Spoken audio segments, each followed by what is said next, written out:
दोस्तों, एक बार गौतम बुद्ध के पास एक स्त्री अपने बच्चे को लेकर रोती हुई आती है और उनसे कहती है, प्रभु, मैं आपके पास बड़ी आशा लेकर आई हूँ। मैं जानती हूँ कि आपके लिए सब कुछ संभव है और आप परम ज्ञानी हैं। इसलिए कृपया मेरे मृत बच्चे को जीवित कर दीजिए। मैं आपका यह उपकार कभी नहीं भूलूंगी।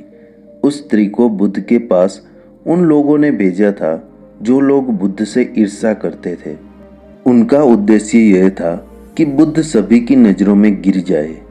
उस स्त्री के पुत्र की मृत्यु वास्तव में हुई थी, परंतु वह नहीं जानती थी कि उसका और उसके पुत्र का इस्तेमाल बुद्ध को नीचा दिखाने के लिए किया जा रहा है। उसे तो बस ये बताया गया था कि बुद्ध सच में उसके पुत्र को जीवित कर सकते हैं।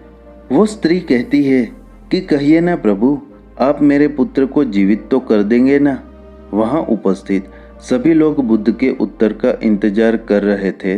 बुद्ध कहते हैं, हाँ, मैं तुम्हारे पुत्र को जीवित कर सकता हूँ।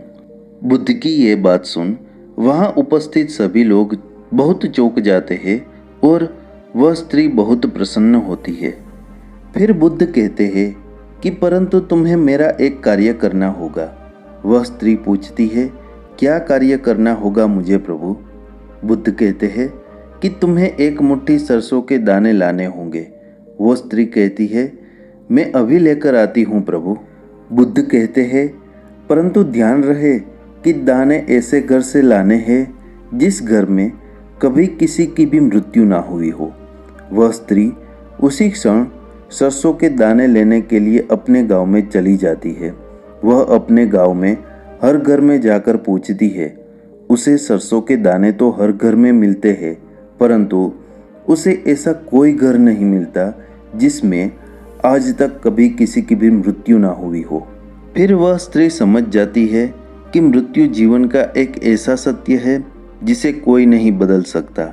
वह स्त्री बुद्ध के पास जाती है और कहती है, मैं इस बात को कहीं न कहीं जानती तो थी, परंतु स्वीकारना नहीं चाहती थी। आपने बिना कुछ कहे ही मुझे इस सत्य से अवगत करा दिया। बुद्ध कहते हैं, जो जन्मा है उसकी मृत्यु निश्चित है और यही प्रकृति का नियम है। चाहे कोई व्यक्ति कितना ही सुंदर क्यों ना हो या कुरूप क्यों ना हो या बूढ़ा हो या जवान हो, लेकिन फिर भी मृत्यु सभी को आनी है। बुद्ध कहते हैं, यह संसार जिसे हम यथार्थ मानते हैं, यह दुख और पीड़ा का क्षणभंगुर खेल है। इसलिए जो जन्मा है उसकी मृत्यु निश्चित है।